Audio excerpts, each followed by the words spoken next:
In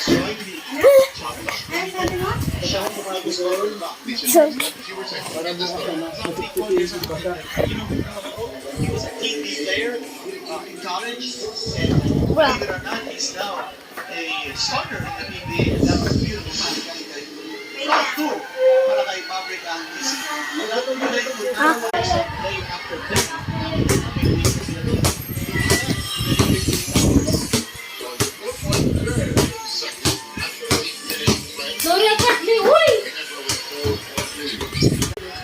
Not have Eric Tenorio beat a man on the ball.